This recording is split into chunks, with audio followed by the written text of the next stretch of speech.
Oh, mic is muted. What's up, everybody? Appreciate you for tuning in. We're back. It's on the ball. The guys are here. Got a lot to talk about. So, obviously, here in the chat, appreciate you. Make sure you let us know. Say what's up. Anything we talk about, want to hear from you. So, just put that in the chat. Uh, got free agency to talk about. Somewhat. A lot of the major moves, I guess, so far happened last week, but still some things to talk about. March Madness is now here, and look, like everybody, even if you're not a sports fan, you kind of pay attention to March Madness. You probably do a bracket. You have your own little cheat sheet, whether you go off mascot, team colors. You know how that works in office pools. And then we got to talk about Bam Adebayo, plus some other NBA news that happened today. With that, upper left corner, got Ian, Giants fan. Free agency's been pretty good to you. How you doing? I'm doing great. How about yourself? I can't complain. It's a great time of the year for sports, so I'm definitely happy. Upper right, not guarding the two, he's guarding the three. Brett, how you doing? Oh, I'm doing fantastic. Hang on, let me change my headline for Ian. Here we go. Excellent. I'm doing fantastic. I'm super excited for the show tonight. So let's cook. What's up, Kerm? Duke fan as well. If you didn't know, my cousin went there to study law. Okay, that's what's up. Yeah, we'll talk about the bracket in a little bit. We'll see what everybody thinks about Duke and kind of their draw. So what's up? It's Happy Dude. You got Spring Trap. What's up? Thanks for tuning in. All right, so we'll start with NBA. They had their expansion vote. They're going to have the expansion vote, obviously, towards Vegas and Seattle, which are the plans. I saw a story where they're like, oh, Celtics fans should be breathing a sigh of relief because they're not moving to St. Louis because Jason Tatum's from St. Louis. And I was like, oh, Lord, we're doing this. But, it was the most random post I saw, and I was just like, it's got to be a slow day. But because they're gonna move the Celtics from Boston to St. Louis. Well, there's like the Celtics are gonna like leave Jason Tatum open in the expansion draft because it's St. Louis because he's like, I want to go play home, so let me go. Like it's crazy, but that it is what it is. Yeah, sorry Tatum, you're gone. Baylor Shireman, you're protected, man. What? Man's locked in. So I mean, any reason to think they don't vote on expansion, and because we know the two cities, I think we talked about before. I don't think anybody has any reason to not like the two cities that they're going to. But yeah, do you think there's any chance this vote doesn't go through? Nah. Oh, go ahead. No, I just don't think there's a chance that this vote doesn't go through. There's just really no point for it not to go through. Like, how long have we been wanting a team in, Seattle for? So I really don't think there's a reason that this vote doesn't go through because we know they're not. I don't think they're looking to move a franchise. Mm-hmm. So at this point, this is the best way to get a team to Seattle. So let's do it. Right. And so I guess another question because we know that some people look at the NBA product, think there is a bit of a maybe issue talent-wise spread across the league. Does that worry you in any way, bringing in two new franchises? Ian? No, I don't think it worries me at all with that. I mean, because they're going to be able to protect how many, like 5 players? 8. Eight. Okay, yeah. So they'll be able to protect 8. So, and then they'll get first and second picks for those drafts, or like divvy it up, like one person gets the first pick and one round the other. Okay. So yeah, so it really doesn't bother me at all. It's all how they're going to develop talent, see if they can develop some trades to get some people to go there, do free agency. I mean, the talent level is going to be spread out, like going to teams like the powerhouse teams, no matter what. You're going to have certain players, they're going to draw certain players towards them because they want to be teammates. They want to go compete for a championship. So I think that's with all sports. They want to play with the best players, and however they get there there's really nothing that people can do about that to kind of sway that from happening. Okay. Yeah, Brad, I guess, concern about the talent pool being thinned out too much with 2 extra teams? It'll probably be rough for them for the first 2-3 years, but no, I mean you can find talent all over that. We always say it's an era where there's just so much talent. Why doesn't so and so have their own team? How is this guy buried on the bench? Well, guess what? Now we can start seeing even more talent in the NBA. It's going to lead to like I said, the first couple of years probably going to be rough for these expansion teams, but you know what? I'm cool with it. Okay. Yeah. I mean, I don't see an issue with it. And we know leagues love the whole symmetry and everything. 32 will be where the NBA stands. You have 16 in the East, 16 in the West. That's where a lot of these professional leagues want to get to.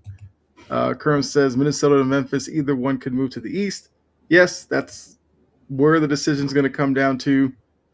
I think we talked about this also a couple of weeks ago. I think the consensus is probably Minnesota moving into the Central with Brett's Bucks. So, get to see Ant a few times a year within the division.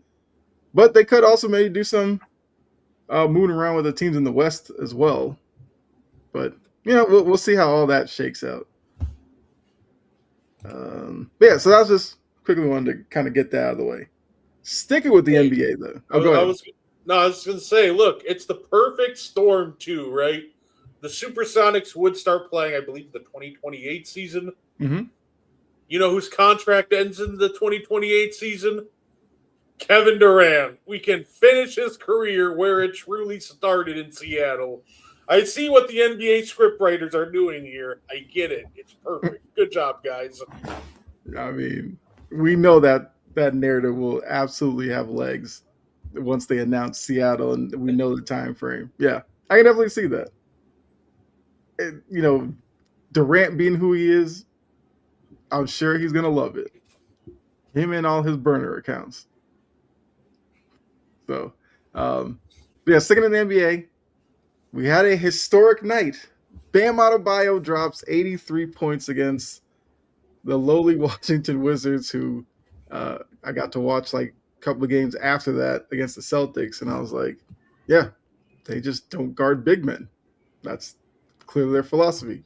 They had Kata rolling to the hoop wide open. I was like, makes a lot of sense why Bam probably had a career night. But looking at the career night, though, a lot of people have kind of criticized some of the, I guess we'll say, antics late in the game, fouling Washington to get extra possessions, to get the ball to Bam, missing free throws, all that kind of stuff.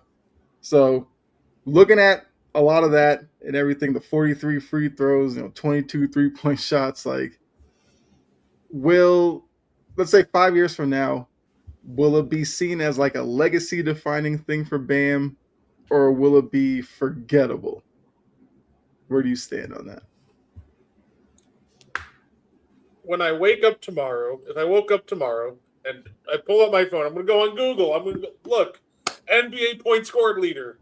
It's going to say Wilt Chamberlain, Bam Adebayo. I'm going to wake up 5 years from now. Pull up my phone. We're going to Google it. Who is the NBA points leader? Well, granted, maybe things will have changed. Somebody passed Bam, but as it stands, Wilt Chamberlain, Bam Adebayo. You can't take that away from him. The first 70 points, too, by the way, were ethical. Mm-hmm. You can argue that the last 13 weren't, but the first 70 definitely were. If you watch the Wizards play defense, they were just hacking them all night. Somebody made a compilation of every single foul called on Bam, and genuinely there wasn't really one that I went, oh man, he's getting calls. If you ever watch Bam play basketball, that dude does not get a superstar whistle. So the refs aren't just calling stuff just because, it's Bam. We got to get his numbers up. They haven't done that all year for him. So why would they start now? Mm-hmm. I don't like this discourse. It's not unethical. Spoiler alert. If you want to get to 70, or 80 points, it's a really good chance it's not going to be ethical. You might be able to get to 70 pretty ethically and pretty cleanly, but to get to 80, 90, 100, yeah, there's going to have to be some shenanigans. So you could say, well, Wilt got to 100. Guess what? If you hated last night's game, by all records, Wilt Chamberlain getting to 100 was the same exact thing as Bam Adebayo getting to 83. Mhm. Pretty much him just at the end of the game, they're just fouling to get, Wilt the record or get Wilt to 100. We can talk about, well, Kobe still has the record. 81's ethical, right? He was up like 15 with 4 minutes to go on a 14-win Raptor team. Like, yes, they needed the first 73 from Kobe. Absolutely. But with 4 minutes to go, you absolutely did not need the last, you didn't need that last, 8. But I also think that if you have a chance to do something cool like set a record, you should do it. That's why I'm not going to sit here and tear apart like, well, Bam's wasn't ethical. Yeah, Kobe's wasn't ethical. Wilt wasn't ethical. Who cares? They did something cool. Leave it at that. Like, congratulations, Bam. That was sick. Yeah. I mean, I think that's definitely one way to look at it. I think it's also, some of it is, people with everything surrounding Kobe, obviously the way that he, died and everything like that. Having Bam kind of pass him was never going to be, probably never going to be a popular thing for anybody if they did ever do it. So I do think some of that has worked into it. And I mean, it is what it is. Somebody's going to do it eventually. It just happened to be Bam. What's going on? Let's see. It wasn't a big name player that did it. I mean, that's probably a small percentage of the reaction as well. But like counterpoint, doesn't that make it more fun when it's somebody random? Like when it's somebody like truly unexpected, I think it makes more fun. Like I didn't see people complaining when, Malachi Flynn dropped 50 or Corey Brewer or guys like Andre Miller. Mm-hmm. And I know 83 is a lot different than 50, obviously, but my point is I think that's kind of what makes the league fun and exciting when the unexpected happens. And we got the ultimate unexpected event that happened with Bam Adebayo. Yeah. I mean, Ian, for you, will Bam's performance be a legacy thing or forgettable to you? I don't think it's going to be forgettable at all. I mean, the way that, like Brett said, like when you have when you have a shot at going for a record, your team's kind of going to rally around you to kind of get you over that hump, to kind of get your name etched into the history books. And I think that was kind of cool that the Heat did that for Bam. And I mean, he had a great performance, like Brett said, like the first 70 points, pretty ethical. Last 13, yeah, his team was really trying to get him over that hump to break Kobe's record. And I can understand why people might be a little upset that Kobe's record was broken, but hey, records are made to be broken. So yeah, absolutely. All right, so I guess the next question would be, now looking at Bam's 83, is there a player in the league today that you think is most equipped to possibly score 84 in a game and eclipse Bam's record? Who would that player be to you? You know what? I think there's actually a couple that could. Obviously, I think a guy like SGA could. I think if Kevin Durant ever truly emptied the clip, he absolutely could. I think there are players that can do it. I think the challenging part, though, about something like 80 points is a lot of these players want to win, right? So it has to be situational as well. Like, you have to be able to get to like 70 in the flow of the game. And once that happens, then all of a sudden you can start, forcing the issue. But I think that's the challenge. I think there are guys that can do it. I think Kevin Durant could do it. I think SGA could do it.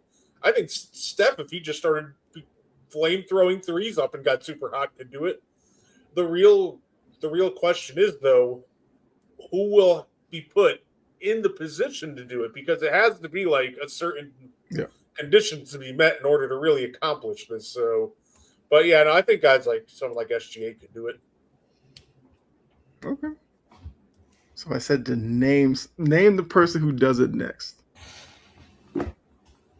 You had to put, I don't know, like FanDuel, you had to put like $1,000 on a player. who would you put it down on? Peyton Pritchard. No, I'd probably put it on SGA.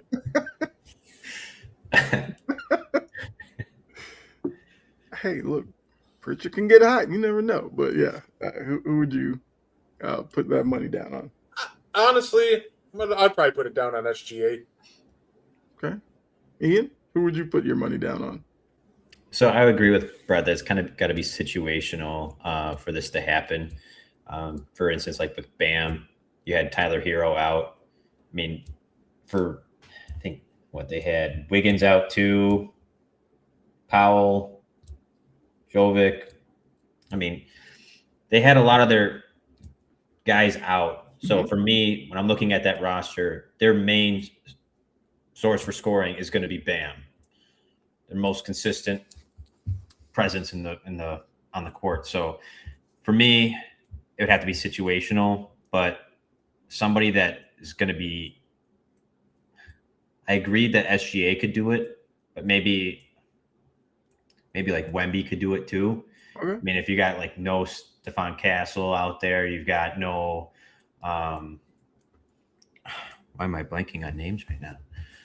But yeah, like if their key players aren't like out Harper, there, guys like that, yeah. If Harper's out, yeah. If it's just Wemby on the court with just like role players in there, they can just force feed him to get him to 84, no problem.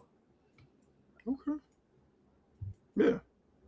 I think for me, neither one of you said his name, so I'm definitely glad about that. I would probably put my money on Ant.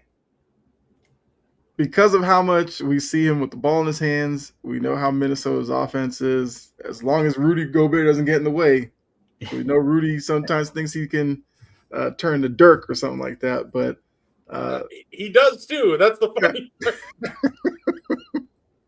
He would be the guy for me because if Ant ever got hot from three, we know he's a very emotional player. Like he would be the type that if he looked up and saw he was like 50, 55 in the third quarter, like he would absolutely go for it.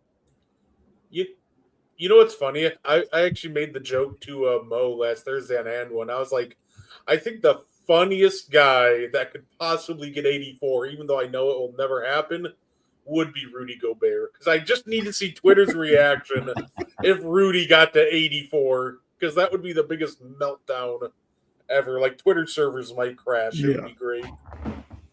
Yeah, as bad as the Bam conversations have been, like if Rudy did do it, it would be a million times worse. All right, so Brett's got SGA, Ian's got Wemby, I have Ant, and as history would have it, it might not even be a player that's even in the league right now, but it's kind of fun to think about now. And probably because a guy like Bam did 83, might be some other lesser known guy that ends up doing it. I know, Brett, you joked. One night it could be Peyton Pritchard. Tatum's out, Brown's out, and he just goes, well, it's my night to shine, and he just lights up somebody. I don't know. He's done it in the little Drew League thing, I think, whatever that league's called. Marjan Beauchamp has been like an 80-point game in the Pro-Am, and Jamal Crawford. Yeah. All right, so switch gears. Let's go to the NFL. Free agency has hit a point where I think it's a good time where you can kind of look back on some of the moves and everything that's happened. First question will be, what was maybe the most surprising signing of the free agency period? Whether it was a good surprise or a surprise in that you were like, that guy got that from that team. What was that one move for you that stood out for that reason? Did you say it stood out in a good way or stood out in a bad way? Just stood out in general, whether it was good fit, good money, or how did that guy get that money from that team? Oh my gosh, I mentioned this before the show started, but by the way, that's a good shout, Tyler Linderbaum. I mean that in a good way. That was great money, well spent for the Raiders. They needed that. Mm-hmm. Mine is definitely just Bradley Chubb. Like 3 years, 43 from the Bills. This is a guy who's a speed rusher, but he's been getting injured and been on the decline year after year. Like, to me, that is mind blowing because the Bills don't have a ton of cap space. So I feel like you have to be smart. And maybe, like, if a different team gave that money to Bradley Chubb, it's whatever. If a team that had a ton of cap space. But the reality is, the Bills, once again, this is a team that wants to compete. And when you decide to invest that heavily into a player and you don't have a lot of cap, it better be a hit. And I really just don't think Bradley Chubb will make the impact that they're looking for. Okay. Ian, I guess what was the signing for you that caught your attention? There was a couple like that. Mhm. Alec Pierce, 112 million 4-year deal. That's a lot for just a deep threat.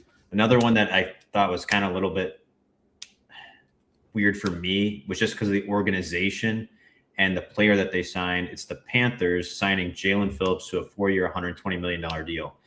I don't necessarily think that it was a bad signing. I just think it's kind of funny that they traded away Brian Burns, who wanted $30 million a year from the Panthers. Yeah.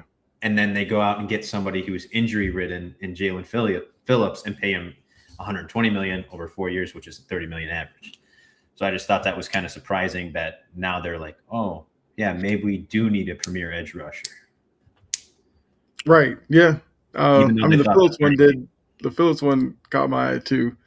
Do you think that maybe last season and the way that it went maybe changed the way they kind of viewed the edge rushing position? And maybe when Brian Burns wanted it, they didn't think that they would be, I guess, coming off of a season like last year where they make the playoffs and looking at the offseason, you could kind of look at the Panthers as maybe the favorite in that division for next season.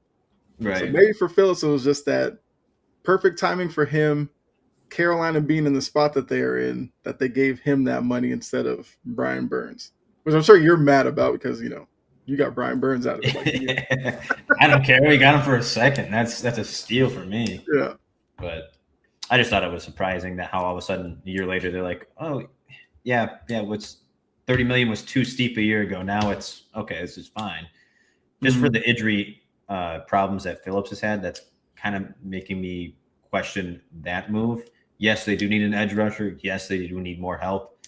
But Jalen Phillips, locking him up for that long with that amount of money, just kind of didn't seem like a fit for me, for them. Okay. I mean, that's fair. I guess with that kind of money, he probably needs to have like a, Julius Peppers kind of impact in Carolina. We'll see if he can live up to it. I mean, I don't know. Sometimes money makes you maybe the best player you can be, and sometimes you might get a little bit lazy. So we'll see what he does with that. I guess also some news from free agency. AJ Brown. Everybody's looking at the AJ Brown market. The Eagles have come out and said they're really not looking to trade him right now. Do you believe the Eagles? Because we do know there are financial ramifications where if they wait until after June 1st, the cap hit is lessened. So do you think it's something where they're just going to wait it out until June and then move off of him? Or do you actually think AJ Brown is in Philly next season? I don't think he's going to be in Philly next season. I think they're going to send him out the same way that they acquired him on draft day. They're going to look to see what teams are calling for receiver. Maybe a receiver that a team wanted goes early, like maybe somebody was really high on Tate or Tyson, and they get him, and then they call the Eagles and ask for AJ Brown, what the price is, and try to get a deal done over the phone. And that's my guess at how he goes out. But I don't think he's going to be an Eagle next year. Right. Yeah, I almost think that I do believe them when they say they're not looking to move him right now because it doesn't make any sense to move him until the June 1st if you're looking to move him. But I think you will. I think Look, I think that last year you can put a lot of the blame on schematic problems in the Kevin Patullo offense. It was just kind of a mess. And I think when you have a talent like AJ, unless if like the locker room's that bad, then yeah, move him June 2nd. But if there's really no locker room issues with him, then I personally just wouldn't move on from him. I still think there's a lot of talent to be had. Plus, you save more money next year if you just literally wait a year. There's an out in his contract. So I think that I think they're telling the truth, but I could be wrong because I don't know how the locker room is. Because if the locker room's just messed up because of AJ, then yeah, Mm-hmm. then you just kind of have to. You don't have a choice at that point. Okay. I mean, look, as a Patriots fan, obviously, a lot of the rumors are coming towards my team. They did say like the Rams were involved, but then the report like the Rams are kind of out now on the sweepstakes. So I guess it's almost looking like when the Eagles are ready, it's gonna be whether or not the Patriots match the asking price as to whether or not AJ Brown stays. But we'll obviously see as that kind of as we get closer to June 1st. Obviously, we'll pay more attention to that. Or Ian, like you said, draft comes if the Patriots are there at 31, hoping maybe a wide receiver falls to them. They don't get him, and AJ Brown's still available. Maybe something like that, happens. But we'll see. Another move I want to talk about: Justin Fields traded to the Chiefs. Obviously, Mahomes coming off the injury. We'll see when he's ready. Whatever. What exactly is Justin Fields? Like, coming out of Ohio State, I was a big fan of Justin Fields. I thought he was going to be a really good NFL quarterback. But now he's been to Chicago. We know Chicago had their issues kind of like supporting him and developing him. He goes to Pittsburgh. He's locked in with Russell Wilson. He gets the start. The minute Russell Wilson's healthy, they just turn the keys over to Russ. Fields moves on to the Jets. We know what the Jets are. Now he's in Kansas City. So as I said, who is Justin Fields? Like, can he be a good quarterback? Is his lot in life as a journeyman? Like, what do you think about Justin Fields in Kansas City now? I think Justin Fields is a future quarterback one for the St. Louis Battlehawks. He's a NFL caliber backup, Okay. but he's not a starter.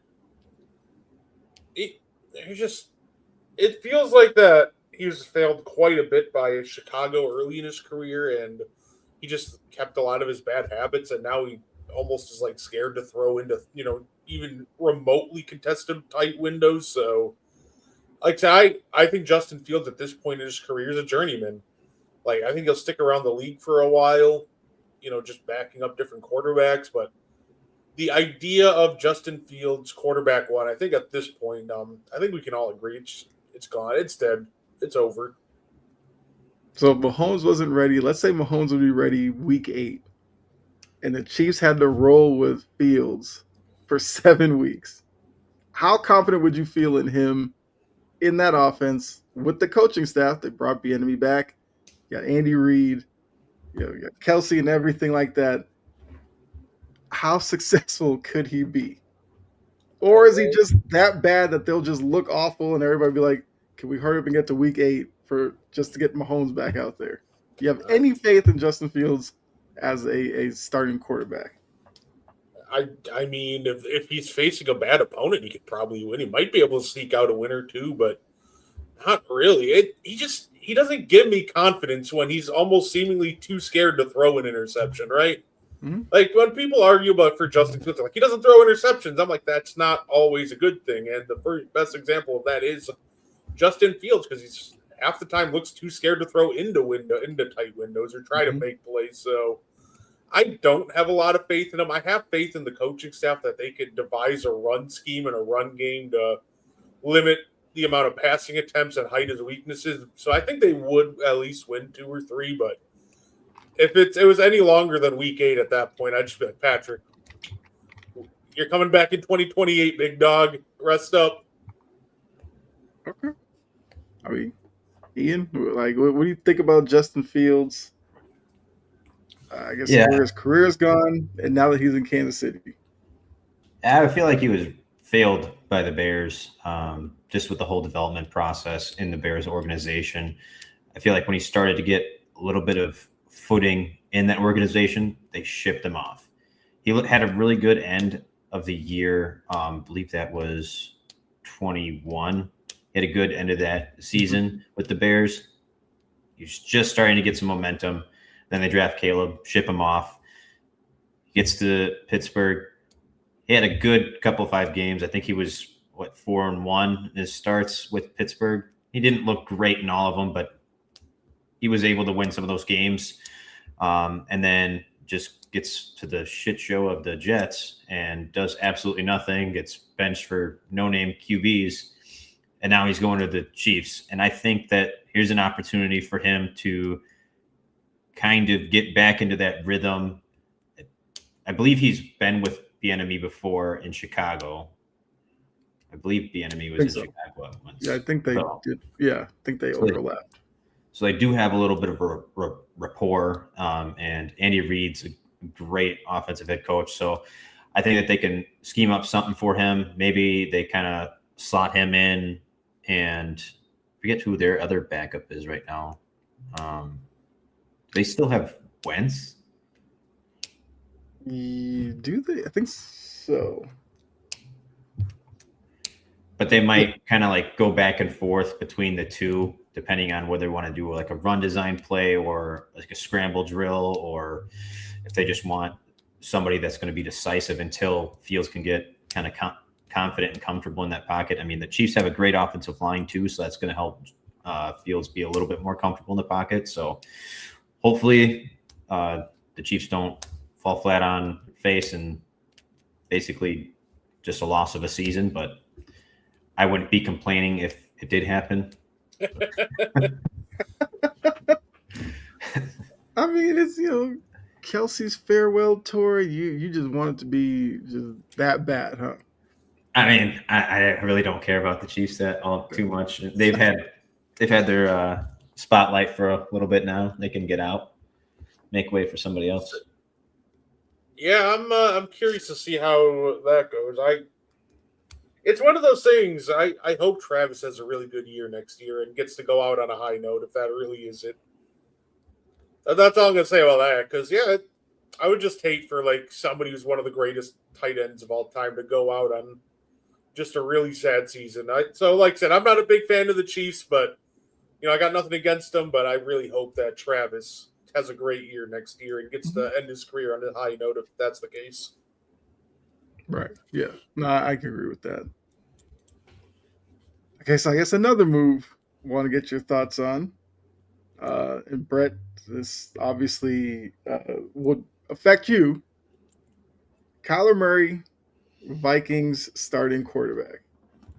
Unless you really want to buy into JJ McCarthy, maybe bouncing back with some competition, it looks like it's Kyler Murray's job.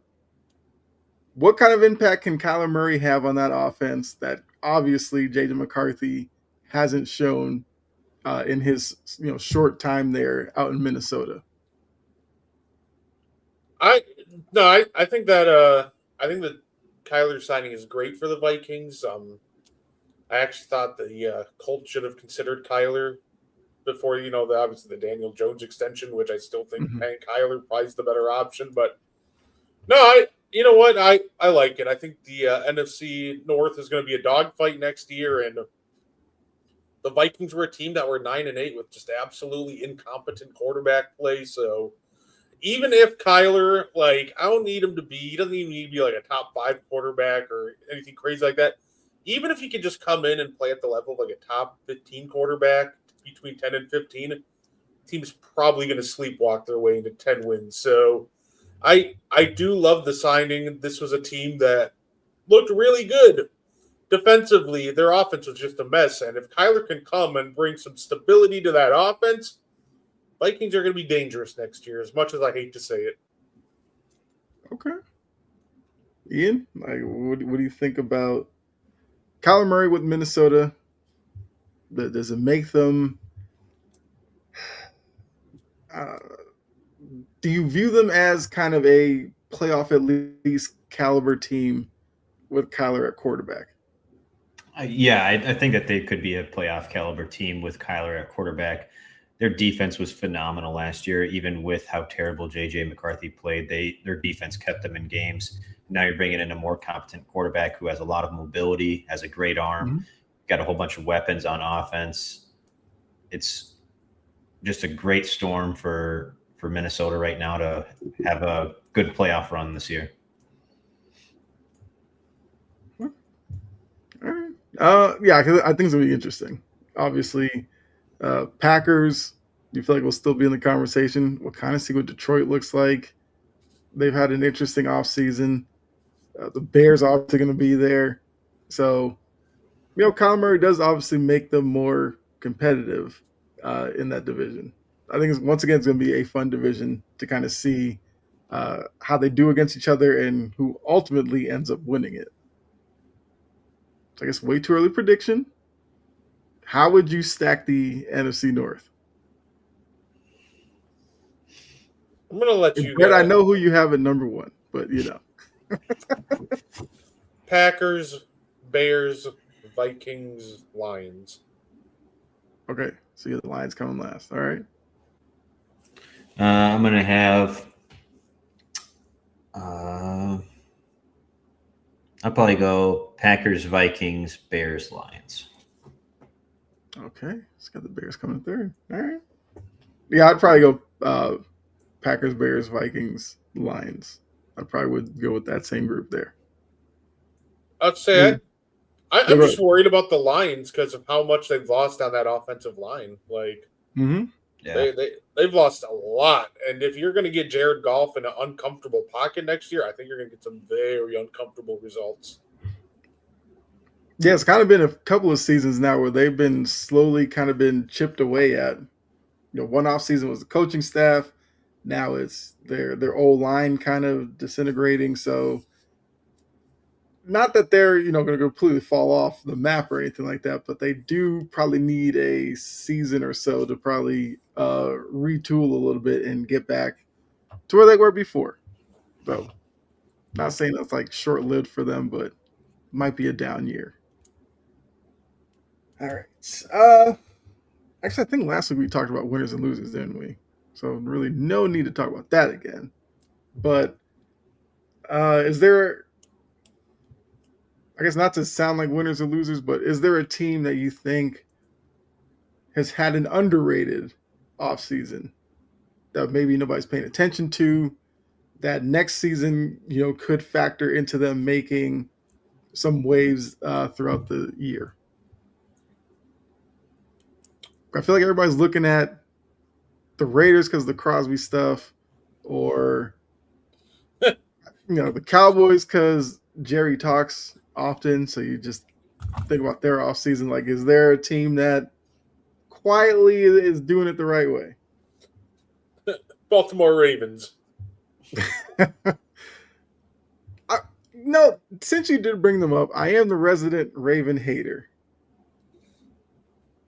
Am I crazy to think that, them just getting Trey Hendrickson doesn't automatically make them better than they were last year? And last year was a down year. Like, I think them losing Patrick Ricard, which once again, Ian's the benefit of that one, is actually a bigger loss than I think people are willing to acknowledge. I thought Likely was a guy that they probably should have brought back, but they were kind of strapped for money, which once again, Ian reaps the benefits of that as well. Like, are the Ravens in a position where they could actually see themselves finishing third in that division next year? Third? I don't know about that, but I would say so. I'm assuming you probably have at least Pittsburgh probably number one right now. Depends who their quarterback is. That's the challenge, right? I guess it's going to be Aaron Rodgers. Well, that's the challenge, right? Like, could the Ravens actually finish there? Maybe, but like that entire division is such a mess. Like the Bengals still don't have an offensive line. The Ravens are just weird. I don't know how else to put it, but they pretty much lost a lot of. They lost a lot of key players acquiring Max Crosby just to pivot and not get Max Crosby, instead go with Trey Hendrickson. Like, very weird situation, but they lost a lot of key pieces. The Steelers, as of this moment, are waiting on Aaron Rodgers to make a choice, probably, because they don't have a quarterback right now. So, you're not buying into Will Howard, are you? I see. Nah. So, say Will Howard, Howard the Duck. Yeah, nah. We good on that. Right. So, it's weird because, like, now that I think about it, yeah, it's actually very possible. But as of right now, I don't know what to expect at all from that division. Like, are the Browns going worst to first at this point? Maybe. Are we forgetting the GOAT Shedeur Sanders right now, leading the Browns to number 1 in the AFC North? Yeah. Kyle, imagine the Sanders cult if that happened. God, I'm not ready for that conversation. I guess look, I agree with you. The division is kind of weird with this offseason because, like you said, Pittsburgh, we don't know the quarterback situation. Although I guess Kyler going to Minnesota probably pushes Rodgers back to Pittsburgh because I think the assumption was he was probably holding out maybe to see if he could go to Minnesota since that's where he wanted to go last season. Or he just hangs it up, which I would be completely okay with that. So let's just say he's back. I feel like they seem like they're the most stable. Adding Pittman, I do like. The Bengals, yes, still have offensive line issues, but they actually spent money on defense. So I kind of have to give them credit for that. But they're also the Bengals, and you're just like, one way or another, that front office will find a way to screw this up somehow, probably through the draft at this point now. Just said Baltimore lost a lot outside of just bringing in Hendrickson, and just bringing in Hendrickson doesn't fix everything that's wrong. Plus, they have the coaching change, so we got to see what their new philosophy is offensively and defensively. And then you have Cleveland, who, until further notice, they're just Cleveland right now. And I don't know, maybe they start turning the corner with Monken at coach. I'm not the biggest Todd Monken guy to begin with. So, good luck to them. But, if the Browns have a strong draft, maybe we look at them a little bit more seriously. Because I think, I don't know, it's probably a division that you win once again next year. Probably 9-10 wins if you're lucky. I will say, though, if we're going for teams that are kind of had underrated off seasons that won't get talked about, I think the Jets are doing a really good job so far. Okay. I think that, one, they haven't done anything stupid yet, which is really at this point in free agency. Give them time. Right, but I think the thing that I like, though, is they're adding experience to help these young guys, right? Mm-hmm. Demario Davis, Minkah Fitzpatrick, they also added Joseph Tsai. Like, they added talent and some vets that can help these young guys, teach them the ropes and give, Aaron Glenn something to build around for, this next upcoming season. So I do like the Jets right now, but I know just because I said that, they're about to probably pull the most brain-dead maneuver. But, hey, good job, guys. I think the Raiders are actually doing a good job, too, so far. I don't think any of their moves have been I think both teams haven't done anything dumb so far, which, given their track record, is really good for them. That's fair. That's worthy of calling it a win of sorts. Let's see. Okay, so I guess Ian is there. I guess some team you wanted to shout out for. Probably off season we're not talking about. Yeah, the Giants. The fact that we cut Evan Neal and then picked him back up, that was a steal. At least it wasn't for an Eric Flowers level signing like Miami did, 3 years, $36 million. So I'll take what I can get. But no, I really think the Giants had a fantastic offseason so far, getting a lot of players like positions of need, like Calvin Austin and who's the other? Oh, Darnell Mooney for way less than we would have had to pay Wandale for. And just getting Patrick Ricard in there too is going to be fantastic. He's a great blocker, very big guy too, hard to bring down. Even give him the rock a couple times in the red zone. Complement Scat very well. So Scat gets a little banged up, can put Ricard in. Isaiah Likely's a great blocking tight end too. Tremaine Edmonds is a good linebacker. Just a lot of good things going on. Finally getting a kicker. I'm really excited about that too. We haven't had a kicker because Gano keeps pulling his hamstring or something. I don't know. He should just retire. Yeah. There's a couple of times a couple of years ago the Giants went in knowing Gano was not going to play. This was under Dable, and we decided not to get a kicker before the game. And then anytime we got in a field goal range, we just had to go for it, and we ended up with 0 points that game. So it was pretty cool. So I'm glad we're actually going for a kicker now. So I hope we get a kicker. No.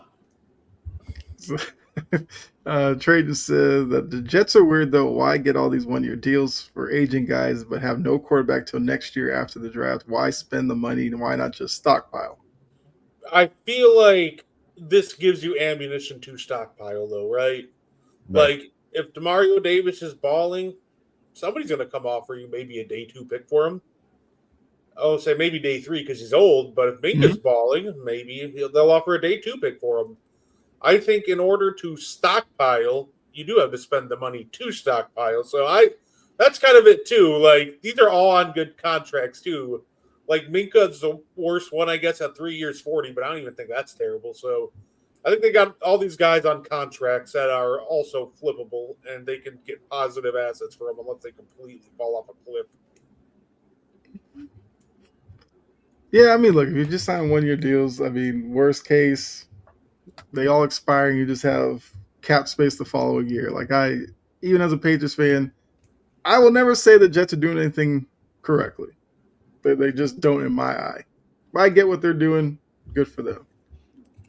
Damien, you missed the Justin Fields talk because I know you're a Justin Fields guy, but what do you mean the Jets haven't done anything stupid? They traded for Geno. I'll argue that was smart. They need a tank commander. They need that number 1 pick. So who's not calling the closer? Geno Smith helped the Raiders get that number 1 pick. Now it's time to help the Jets, buddy. Throw as many hole shots to safeties as you want. Go for it. What's up, Jory? Free agency winner. So I think we talked about some of these teams last week, but I will say quickly. Well, I'll give it. I guess we can each give a team that we have as a winner. I would say Jory's team, Tennessee. I think they're having a good free agency period. I will give them a win. Brett, Ian, who's your free agency winner? Say. Let's see this one. It's a little tough because there's a lot of teams that did really good. I thought in my eyes. I can agree with that. I really. If I had to pick one winner, though, you know what? I'm going to shout out the Rams. I do like the additions that they put in the secondary.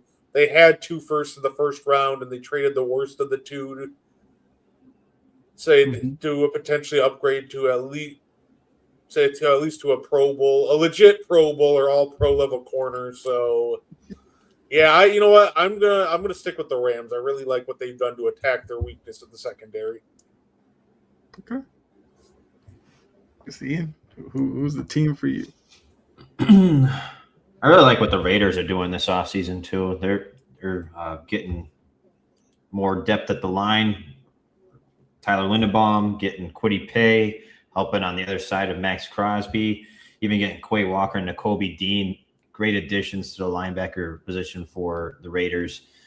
So I think they just had a great offseason. Not really a fan of the Naylor deal, but they'll probably do something else at wide receiver other than Naylor. So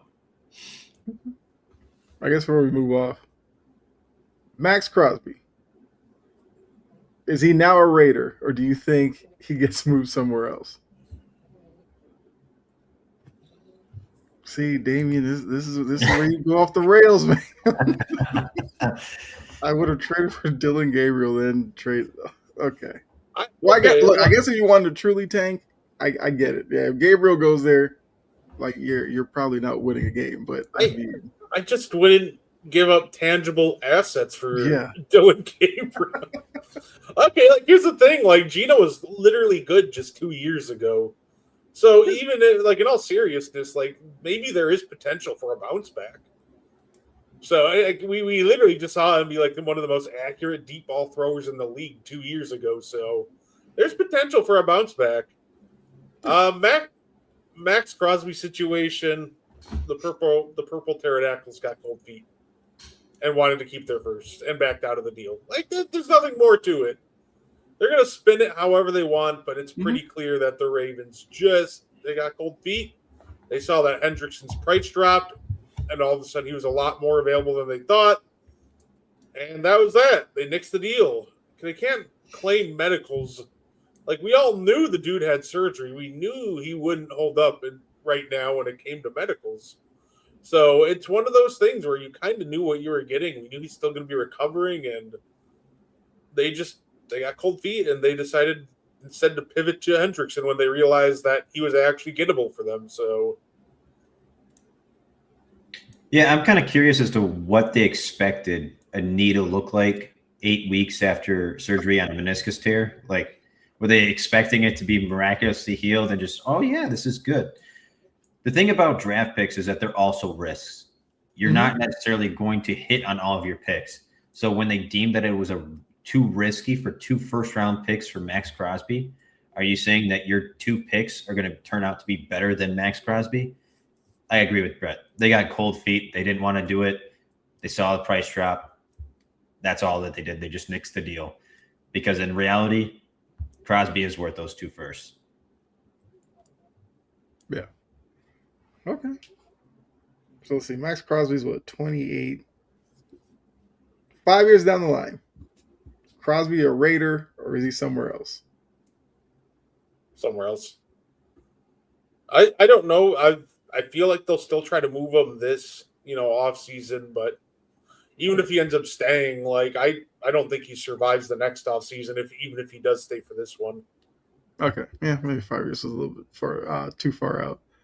They screwed the Colts, so I'm happy about it. That part of the story is also crazy to me. Hendrickson was literally about to sign with the Colts, and then this whole swerve happened.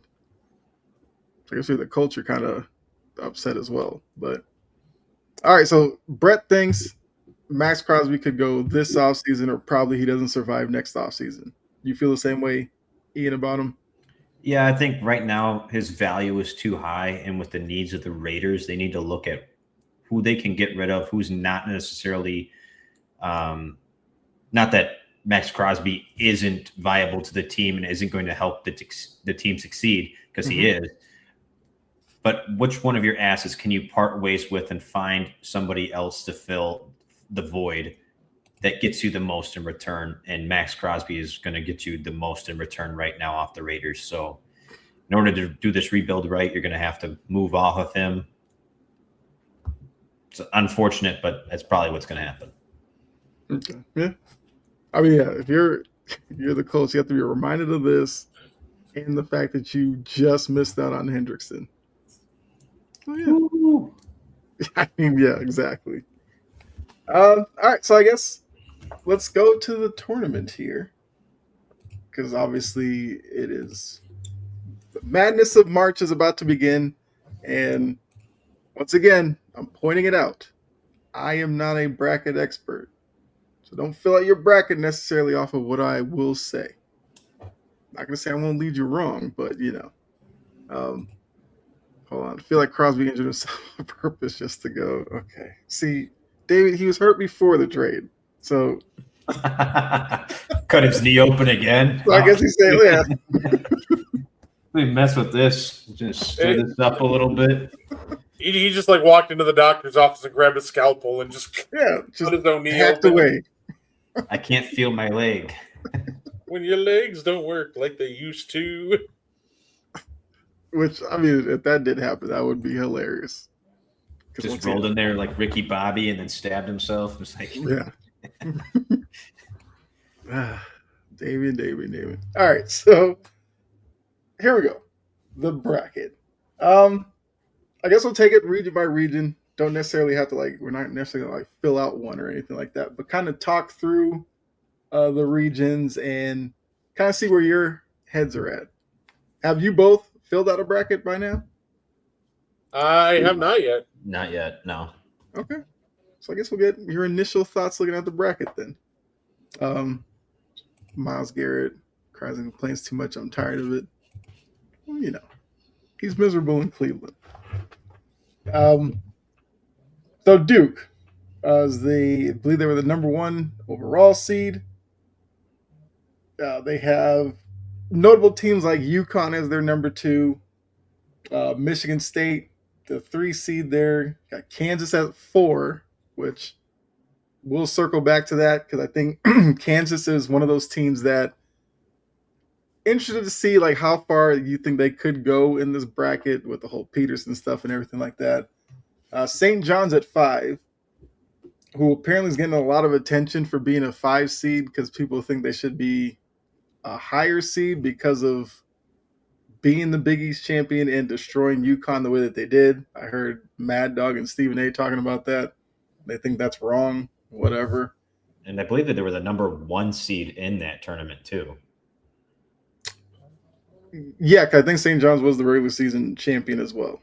Yeah. Hey, to be fair though, doesn't that just kind of help them out for now? You can avoid sometimes being seated a little too low can work in your favor. I guess unless you'd rather have Kansas in the second round, assuming they win their first round against Northern Iowa. I would imagine this actually probably works out for them in the long run. Okay. So, I mean, those, I guess, some of the notable teams in Duke's bracket. I guess, quick overview. What chances do you give Duke of getting out of this? And if you feel like they're going to fall, who's the team that takes them out?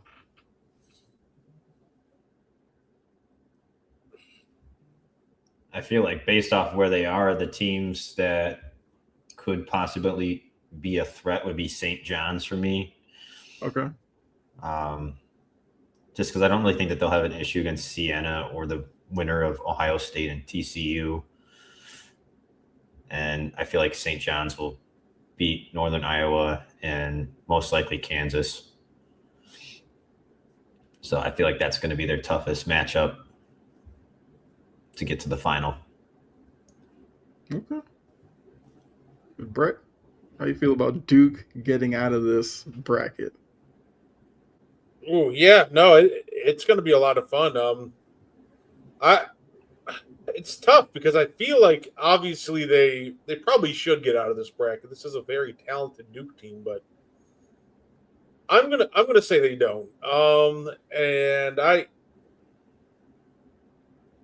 that's the hard part though. Who's knocking them? You know what? I don't think they do. Who knocks them out? I would probably have to go if I was being making a logical guess. Probably St. John's. But this is what I love about March Madness. It's illogical. So watch it be like TCU in the second round. Right. Yeah, I think it is a challenging draw for Duke. I know some people think they may have the hardest draw of the number 1 seeds. I actually think Duke probably makes it to the Elite 8, and I think they get knocked off there by Michigan State. I do think that they do meet up with St. John's. I think Duke gets by St. John's. I think it would be a really fun game. I think St. John's will be up for it and will give them every challenge in that game. But I think Duke gets by. But I think ultimately Izzo's Michigan State squad knocks them off. Which, once again, disclaimer, I'm not an expert. So if I'm wrong, I'm just a guy filling out a bracket like you are.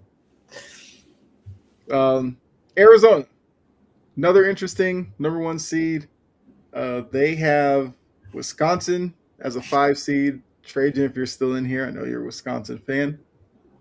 Looking at Arkansas at the 4 on the 4 line. They're an interesting team to watch. I saw them a little bit in the SEC tournament. Very talented team. I got AJ DeBonsa, BYU squad on the 6th line. Gonzaga, everybody's favorite when come around March. They're the 3 seed in this bracket, and then Purdue on the 2 line. So, how do you like Arizona's path? Well, same question. Do you see them coming out of this or somebody else? Well, no, obviously Wisconsin's taking it over on that side. Wisconsin's interesting. Like I think this year's Wisconsin team a little bit different than previous years. Like this Wisconsin team loves shooting the 3. Not something that you normally think about with Wisconsin. So we know in March, you get hot from 3, you can do some things. But yeah, so I guess who do you have standing in Arizona's way, or do you have Arizona making it out of this bracket? So I'll, you know what? I'll pick BYU to take them out. Oh, you believe in, I guess, AJ's squad? I do. I love AJ as a prospect. I think he's gonna. Let me put it this way. I think he's gonna be. I think he might solidify himself as the number 1 pick in the draft with March Madness. Okay, it's kind of like a Carmelo Syracuse type thing. Oh yeah, where Carmelo went on that March Madness run with Syracuse and they won the title. I'm not saying that you're saying BYU is going to win the title, but okay, that's interesting. What about you, Ian? I feel like there could be a couple of teams that could give Arizona a little bit of a fit. Wisconsin's done a great job against high seed teams, so I feel like they could definitely pose a threat. Arkansas is real scrappy. They're very tough. Also, Purdue is just a good team too. So if I had to pick one, I'd probably say most likely one out of there would be Arkansas to play against Arizona right away. But if we're going further down the line, I'd probably say Purdue gives them a good run. Purdue's that team that for so many years I always bought into, and they always disappointed me in March. I told myself a couple of years ago I would never fall for it again. So I'm not buying into Purdue just off of that. I do like Arkansas. I think they're an interesting team. You know, they have a lot of guys who just are, can get to the rim and everything like that. They also have a bit of a bust factor for me. So I don't know how much I want to buy into them necessarily. I actually think Arizona gets out of this region.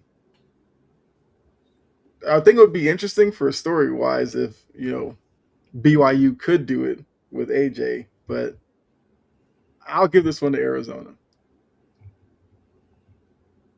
Let's go to the South, where Florida is the number 1 seed. Although I heard it was going to be Houston, but because Houston's one of the hosting sites, they couldn't be the number 1 seed or something like that. I'll have to verify that. But Florida's the number 1. Houston, the 2 seed. Illinois 3. Nebraska at 4. And I heard the stat that Nebraska is the only team in this tournament that's never won a tournament game. That seems like a lot of pressure to put on the guys there. But they have Troy, Vanderbilt, North Carolina at 6 is a team that I have questions about, but they could prove me wrong. And then I guess St. Mary's at 7, kind of it in this region. Although A&M at 10, maybe as a double-digit seed, could be an interesting team. I'm so excited to have either the greatest or worst bracket of all time. I try so hard to predict upsets that either my bracket looks awesome or it just looks like the worst thing ever, and you're like, what were you thinking? Don't ask me for March Madness advice, guys. I just go straight off pure vibes most of the time. Of Damien's question, Do we think the Florida team scared? Oh, scared of Vanderbilt because Vanderbilt did literally just beat them, and now they're in the same bracket, in the same half of the bracket as them. So I guess, do you see Vanderbilt as a threat to Florida? Do you think Florida gets out of this? Once again, how do you view Florida's path in the South? I don't think Florida survives. Say I Okay. you know what? I feel like this. It feels like I'm getting vibes that this is going to be the bracket for an upset. Granted, I don't think it's Mm-hmm. Florida loses in the first round, but yeah, no. I think Vanderbilt beat them pretty comfortably. You know, in that last match, up to a point where I genuinely think that they're going to beat them again in the tournament. Okay. Ian, how are you looking at the South? Yeah, I don't really think Florida makes it out of this one. I think Houston will probably make it out. I'm Houston's there great. with you. I'm a big fan of Houston. I love the way that they play defense. I think offensively, I think they do enough offensively. And Florida has challenges for sure. Like plays kind of a big lineup, and I think against some schools that's going to work. I have Houston coming out of the South as well. All right, Midwest final region. This is the Michigan region, so they're the 1 seed there. Notable teams: Iowa State on the 2 line. They have that. I can't pronounce his last name. The sharpshooting guy with the European last name. Impressed by him. I feel like he's a guy who could carry them on a run. You got Virginia on the 3 line, a team that's had some interesting moments in March. Jory's Bama squad 4, although I believe I read that some player was removed from the team for being arrested with weed or something like that. Yeah, Yeah, drug so charges. Yeah, yeah, I mean that's the thing to do the week of the tournament. Hey, crazy. they don't make Texas enough Tech. money as it is. Hmm? So they don't make enough money as it is. They got to do drugs on the side too. Crazy. Hey, Texas Tech. maybe Oh, go ahead. I'll say, hey, maybe you gave a great deal. You know what I'm saying? Oh yeah. Hey, round of 64, but get your Coke for 64% off. Grab them while supplies last. Yeah. Florida keeps being doubted. They were doubted last year. No, that's true. I just really like Houston, so I feel like it's a matchup that's destined to happen. Florida and Houston in the Elite Eight. I would pick Houston in that one. I do like Florida. That's right. See, Georgia as an 8, a double-digit seed. I've heard some people talking about Akron. The Zips. You got Santa Clara. So, what do you think about Michigan's path here in the Midwest? Who stands in their way, if anybody? Iowa State. Okay. It's so weird. Like I feel like I should pick the 1 seeds to make it every time, but like I feel like that philosophy gets you far with the women's bracket. I feel yeah, like you do that in the men's bracket, you are setting yourself up to be frustrated by the second weekend. Houston does have a nice squad. Yeah. So you got Iowa State. Okay. Ian, believe in Michigan or somebody else? Oh yeah, Akron's taking them down. No, St. Louis might be a tough matchup for them. I feel like St. Louis is going to beat Georgia. St. Louis Mm-hmm. could be tough for Michigan, just some of their bigs that they have. Bama also puts up a lot of points too, so that could be difficult with a Michigan team that struggles to get going at times. But I really feel like it's going to be Iowa State, Michigan though at the end. So I think Michigan should come out of this one. They are the better team, but Iowa State's probably a little sore after their loss to Michigan in the tournament. So maybe they come prepared and pull the upset on them. I do like the Iowa State team as well. Like I said, I can't remember his name, but the dude who shoots the threes, like he he hit some tough ones in that game. Alabama is interesting because they will score a lot. The questions will be defensively, do they get enough stops to probably knock off a potential team like a Michigan or, even like a Texas Tech? Like, I think Alabama can put a lot of pressure on you if they have it flowing offensively to try to keep up. I mean, we'll see how far that takes them, but I would probably say we're probably headed towards Michigan and Iowa State in that one. So before I get your champion pick, what do you think about the Miami Ohio situation where 31-1 and the committee puts them in the first four? Because I heard the conversation on the ESPN desk. Jay Billis is not a fan of it.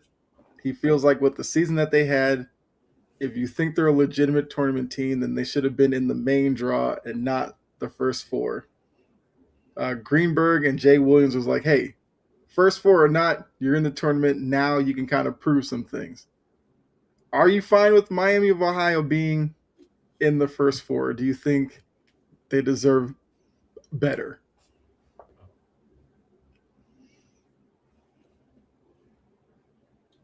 Let's say you said about Miami being in the first four?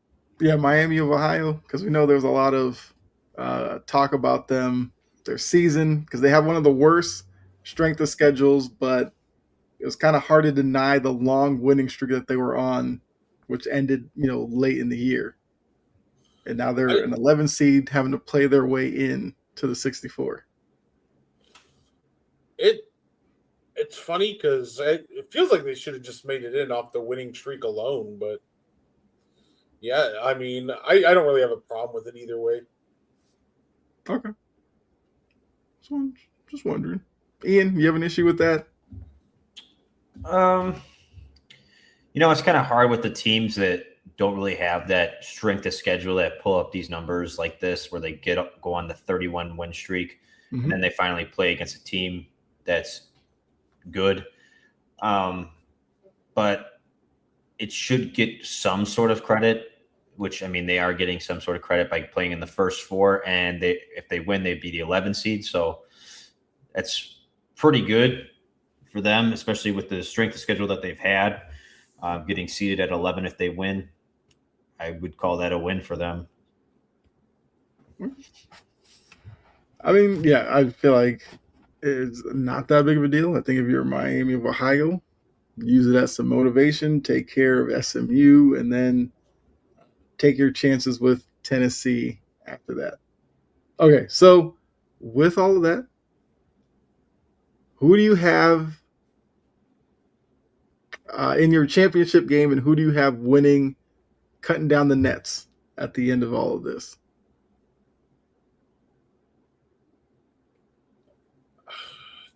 You know what? You know what's funny?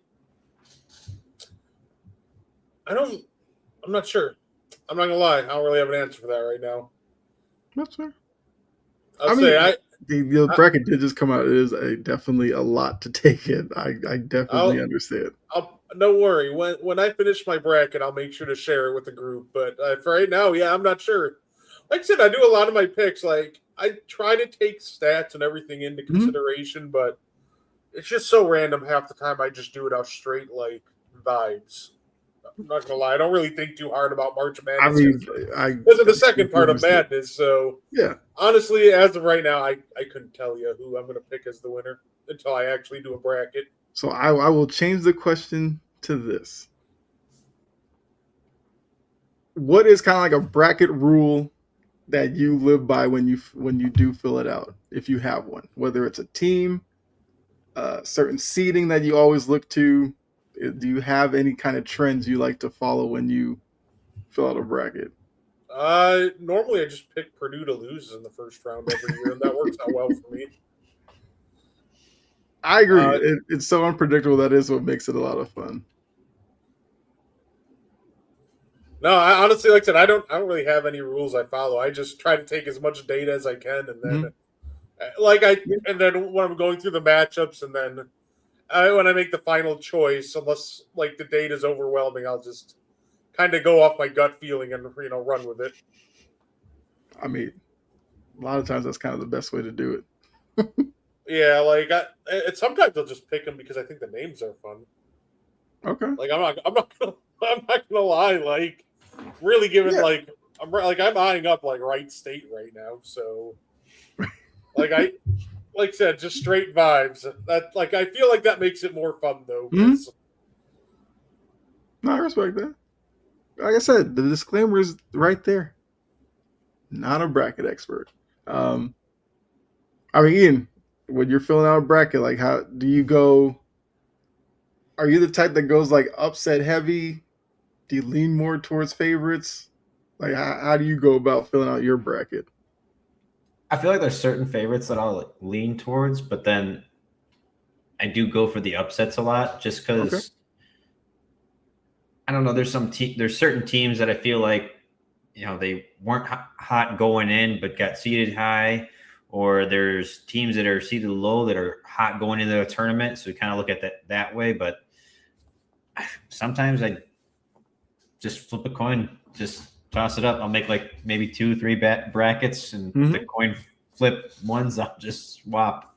So I don't do that great. So don't take my advice. That's But that's why I said it. We're not trying to come across as bracketologists or anything like that. Like I've we're never just won the like million. probably 95% of the people who might be watching. We like the bracket because we like the tournament and we fill it out just for fun. yeah, and if I happen to get the perfect bracket and win the $1 billion challenge, yeah, I'll absolutely take it. Right. Those people also fascinate me how they can stumble across like a perfect bracket. Like you have to be consuming college basketball like 24/7 to truly understand this team's going to do well against that team because there's so many teams to try to keep track of it and in it's this. so funny. It feels like everybody wants to do all this research, but it's always that one person that has like they don't even know what a North Carolina is, and they're always the same people that are like, Mm-hmm. "Hey, I got the best bracket," today. I'm like, "Good for you, Yeah, buddy. That's awesome." right. I think the key thing is getting past opening weekend because that's where I think most people their bracket just goes up in smoke. If you can make it past that, you might be on your way to winning your group or whatever, your office pool, anything like that. But if you lose your champion in the first weekend, yeah, you're probably screwed. I think the only time I was ever super competitive in a March Madness bracket was the first year I ever did one, but that's only because like the first year I ever did one, it was like in high school, and Mm-hmm. me and my two other buddies, their names are like Brian, but I call him BA, and Adam.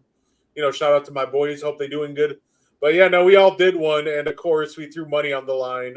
And of course, like to me, honestly, I wasn't even in it for the money. I was just in it for the bragging rights Mm-hmm. over them. So yeah, it was intense. I think the team that clutched up for me that I ended up winning it was because I picked, I believe it was Coastal Carolina upset in the first round, and that really helped me in the end. So Yeah, yeah, that will always be my favorite March Madness bracket. The time where I beat BA and Adam.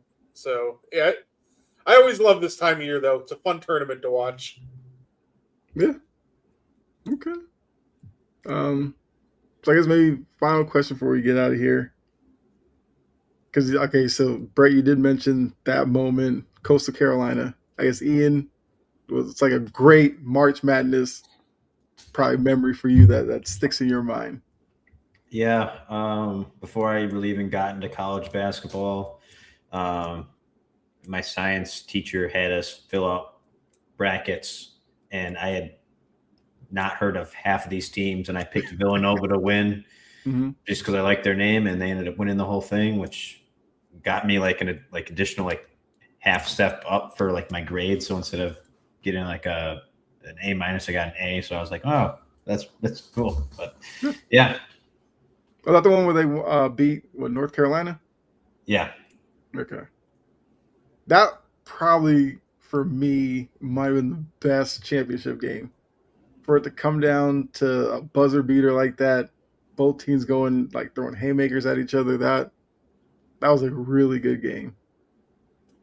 And for me, like the whole Purdue thing, my beef with Purdue, I actually like Robbie Hummel at Purdue. So every time I got in the bracket, I would pick them to go further because I was like, Robbie Hummel, great player. He'll lead them. They lose like in the second round every year. So I'm at the point now. I have sworn off Purdue past the second round, and 1 year is probably going to screw me, but it hasn't done so far. Like that's like the one rule I go off of. It used to be Georgetown, but Georgetown hasn't been in it in forever, so I don't really worry about them. They were another team I would never pick to go far in March. Duke teams, it kind of depends on the certain team. I think this Duke squad's pretty good, so we'll see. All right. That's all I really had. Get that out of here. All right. Kansas and Kentucky are another teams that are kind of like iffy now too. Yeah. Actually, Kansas was probably the team that burned me before Purdue started burning me. All because of Paul Pierce. Paul Pierce is my guy, so I was like, Kansas, they always had like a player or two on their team that I was like, I really liked, and then they would lose in probably the most amazing fashion. Kentucky's kind of the same. Yeah, I agree with that. Although now I think I'm probably too much on Houston's bandwagon because the past couple of years I've been picking them to go pretty far. Just like their style of play. So I will say, I actually don't have a trivia question this week. Completely did not cross my mind until we started. So I'll have a trivia question next week. Sweet. I want to throw out I do want to throw this out too, by the way, because I've been seeing too much of this. Guys, NFL free agency isn't over. Stop acting like your teams are playing tomorrow. I see too many just like, well, like I don't have a little linebacker, a offensive lineman, a defensive tackle. Like, you still have the draft, like the second wave of free agency. Like, you can poach guys off the practice squad, and all that fun stuff during training camp. Like, it's really annoying because, ironically, just Packer fans like doing this stuff all the time. Like, dude, we don't play football for like another 6 months or whatever. Like, there's still time to add talent. So if your team hasn't made the move you're looking for yet, like they hadn't added a certain position, just relax. Y'all will be good. I promise. Tired of the city of Houston, yes. I guess the insight to that is Houston not happy with Tennessee right now. With the Tennessee, I mean, you guys have seen Tennessee's new uniform. They're rebranding. It looks like the Houston Oiler color scheme. So Texans fans are sitting there like, that's our brand. You can't take it, even though the Houston Oilers moved to Tennessee, so it kind of followed them. It's a whole thing. But yeah, Brett, I can completely agree with you with free agency, which I guess before I go with mine, like Ian, Giants fans, like, well, what's the one thing that they're kind of hounding the team to go get?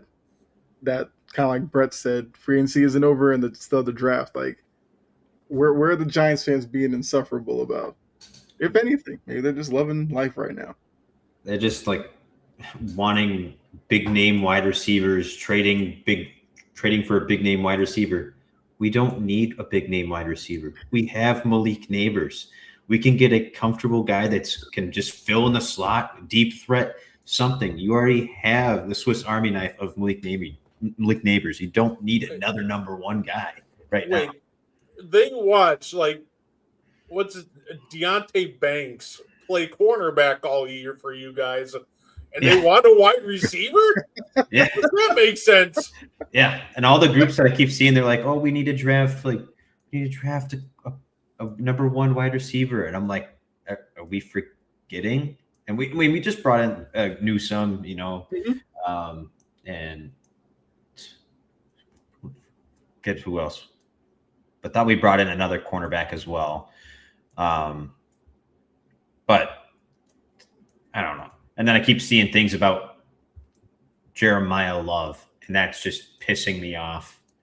I feel like all of a sudden he's become like the guy in the draft.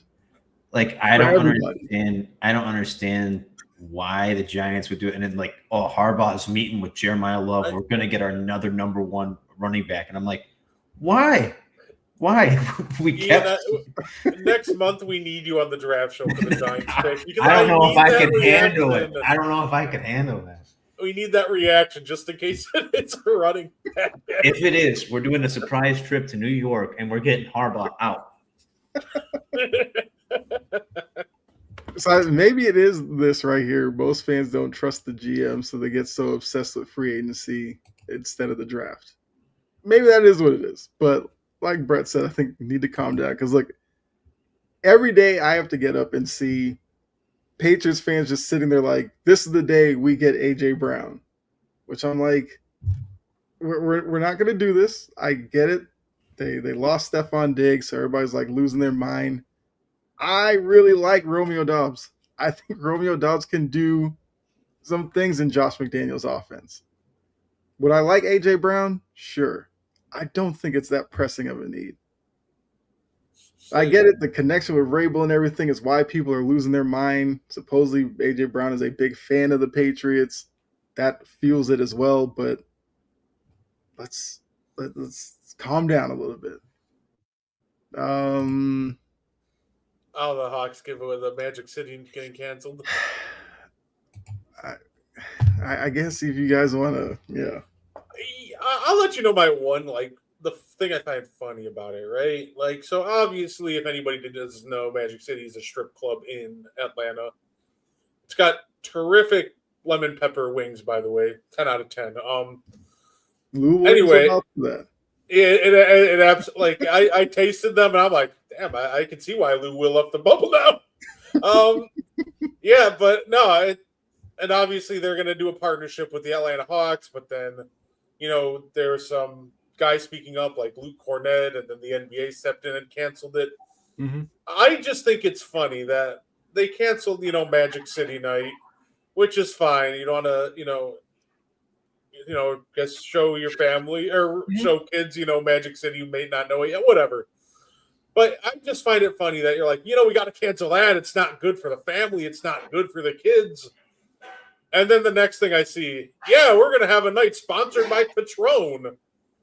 Like, okay, you want to sit here and talk about, like, Magic City and, you know, strippers being bad for families. But, like, I feel like alcohol is, like, probably a bigger problem with most families. So it's one of those things where it feels like they're really white-knighted this. But you're just looking at them like, what? Like, you literally are sponsored by liquor and gambling. So, like, what this is where we're drawing the line? That was just weird. Right. And when they have those Patron nights, they're bringing in Patron. But when they have the Magic City nights, it's not like they're bringing in the girls. Right. It's just like wing. They're like, only booze, no boobs. Yeah. Yeah. Look, it's... I don't know. It's just crazy to me. I mean, number one, Hawks fans have to go in there and watch the product. Like, come on, give them something. All right? If they want to do Magic City, let them do Magic City. If they want to do Magic City, and then the next week do Patron, go all out. Have a party the rest of the year. Obviously, the Hawks are like playing better now, but you know, it is what it is. Dude, the tickets were going crazy for Magic City night too. I don't want to hear it too, by the way, from like guys, some of these guys in the league, like Al Horford, you know, it's like, well put, Luke. I'm like, yeah, Al, you have a problem with strippers, but you were the first to back Ime after he broke up his own marriage by sleeping with somebody on his own, you know, staff. So, like, you can't sit there and speak out against one thing when you support other, when you clearly are a fan of other things that are probably even worse than a kid asking, "Hey, Mom, what's Magic City?" Right. Like, I just feel like sometimes, like, watching these some NBA players speak out on this too is just wild to me. Like, yeah, Al Horford is not the moral compass I'd be using here. For me, it was just like Luke Cornett was not even going to be in the building because they weren't playing Magic City night, and I was like, why why are you the one to say something? But hey, it is what it is. I think it said like some employees said stuff, sponsors. I get it. Once you hear like sponsors had something to say, you kind of knew where the league was going to go with it. So, okay. I mean, there is that, yes. Al Horford's still salty. I mean, maybe when he was at Atlanta, they messed up his order once, and he's like, "Ah, can't have this now." No, I can tell you, like when he was in Atlanta, the Hawks never really appreciated Al Horford. That's where average Al came from. Like Hawks fans just didn't. Nah, they thought he was expendable, which that's it's on them. Not like the Hawks are this great organization just winning title after title to really be, talking about Al Horford, but it is what it is. But yeah, I guess we can end it off of that. Magic season more magic. Okay, see, Jamie, you had a good question, and then you had to follow it up with that. Like, Damien, I'm starting to learn you, man. You do one thing good, and you just have to follow it up with just blowing it all up. He's just chaotic neutral. He has to balance it out. I respect it. And then of course I'll throw into the And One podcast is hosting March Madness bracket. I actually have two. It's going to be one with a prize, and then there's going to be a free one.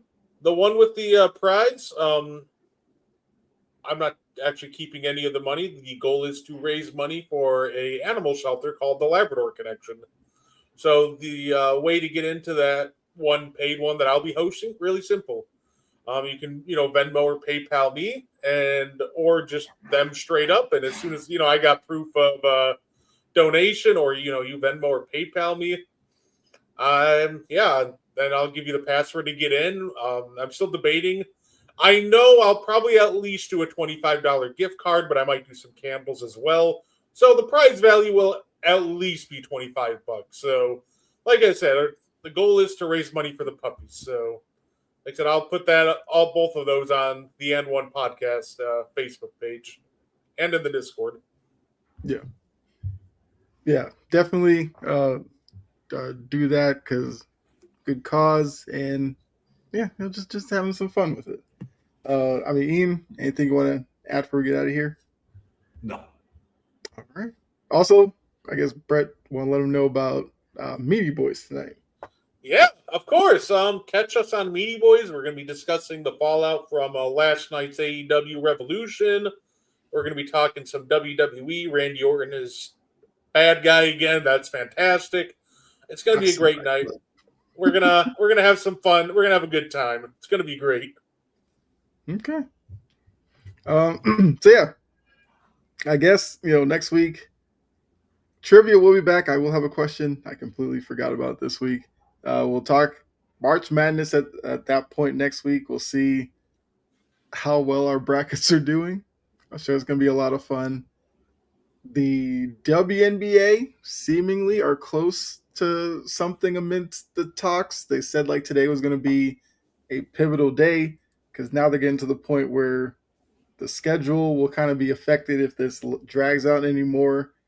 Both sides seem like they're seeing some progress being made. So if that happens, we'll definitely discuss that next week as well. And I guess anything else free agency wise, we'll talk about that. So make sure you come back next week to join us, to join the discussion, have some more fun. Check out the other shows on the network. Check out Meaty Boys later tonight. And as Brett said, go over to the N1 Facebook page or the N1 Discord. Sign up for the bracket madness over there. I have a bracket for Passionate Precision, the show that I'm on Fridays with Jory and Key. We have that as well. It's in our Discord also. So, you want to join a bunch of them, join ours, and have some fun with it. So, until next week, for myself, Ian, not Garden 2, Garden 3, Brett, we're out of here. Enjoy the rest of your week. We'll see you next week. All right.